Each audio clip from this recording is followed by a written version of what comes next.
All right, Ken folks, back again one more time with the 419 Comedy Podcast. I'm your host, JohnnyWestside. Now today, Ken folks, we got a guest here from, actually the co-host of the Cantina open mic, Will. What's going on, Will? Hi, nice to meet you. Will, you have the right to remain silent. Anything you say will be edited out in the name of the law, I guess. And Will recently won the championship at the Cantina. It was an amateur competition. It was an amateur competition. Mm-hmm. I feel that I was knocked out of the competition by, let's say, a higher power. I don't think it was fair. One of our some type of phone app. Competitors used an app to split the universe, he said, and we are in a universe where I won. I can't even give no details of the phone app, but I don't know the name of the app, but it's a bull crap. It was odd because there was no universe where you won, despite there being infinite number of universes. Moving right along, you was on the sideline of my last podcast with Josh, and I had said something about a Mexican cupcake. Yeah. With the tomato on top. Yeah, we call that a hamburger. Okay, I didn't know. I was hoping my joke would fly, but it didn't land well with the Mexican community. Sorry. They eat hamburgers. American. We do. Yeah, we call them Mexican cupcakes. Okay. Move right along to your background, your childhood. You grew up in Toledo? No, I actually grew up in San Antonio, Texas. Okay. Right there in Spat Street. Repping the 78211. Cartel area. It's not a good area. The west side of San Antonio is usually pretty poverty-stricken. I went to Palo Alto Elementary. Hey, he grew up in poverty. Let me ask you, man. Yeah. Was you the childhood bully, or did you get bullied? I got bullied pretty bad. And you definitely sold drugs. No, I did not. I did not. But one of my best friends down there, his name was Tony, Antonio, obviously. Where you say you grew up at? I grew up in San Antonio. And he did not sell drugs? I did not sell drugs. That's hard to believe.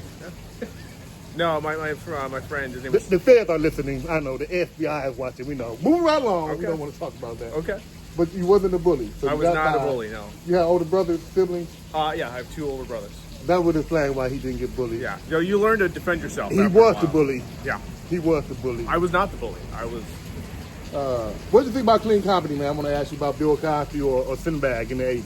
I think Bill Cosby's he's a backbone of clean comedy.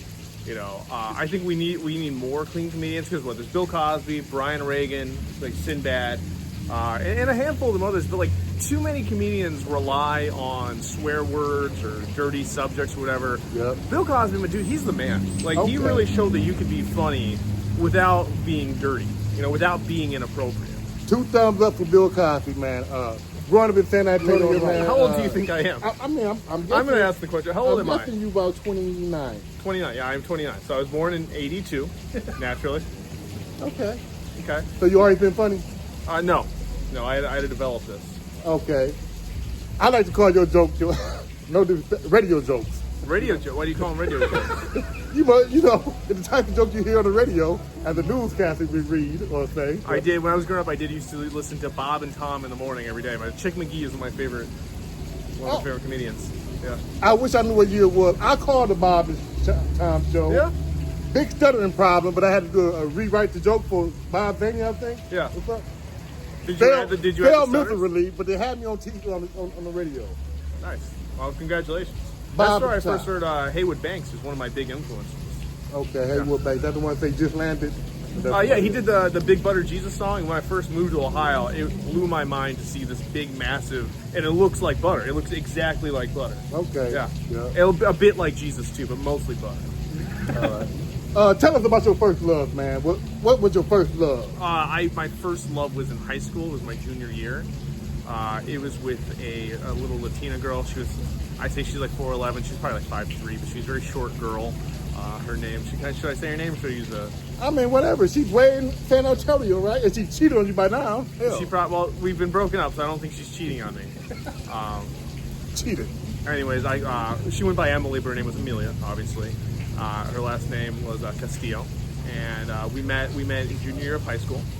And she's real cute. She's really bad at social studies, and that's where we met because we were in a group project together.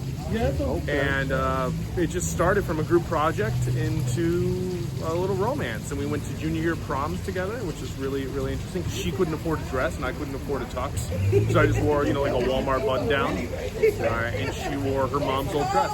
We get the full description of the female. Her As she height. used to be. She's still that height. Oh, she probably got 5 kids now. Doesn't much affect the height, but okay. Okay. Yes, it does. Yes, it does. They widen up Do and the get babies short. stack? They widen out and get short. Okay. Okay. And they see you in child support court. Shoot. So you run a co-host open mic. You really actually run the open mic.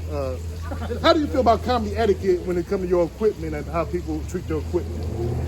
I think the most important thing about any comedy mic is the list. As long as you respect the list, you don't add people to it, you don't try to switch numbers around, you get your name on the list, you go up. That's the most important thing. As far as that, we've had issues with, because I'm very poor.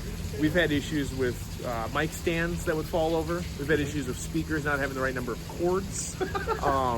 And these are handicaps that you work around. Okay. Basically, he said the list is important. You can tear your equipment up. You don't got it from Walmart. I'm just saying that me and Josh, we're really good at working around handicaps. Okay. Do Josh have a handy? Oh, never mind. Do you have a handy?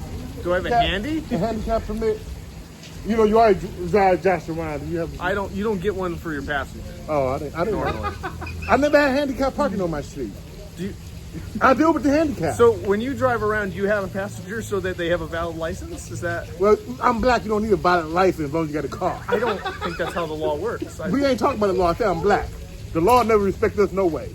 Okay. Okay, move on before we get up out of here.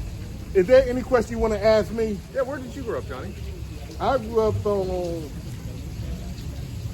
partly west side of Detroit and Toledo, and also grew up my teenage years in Cleveland. What area of the world is between the west side of Detroit and the west side of Toledo? I would be very interested to hear.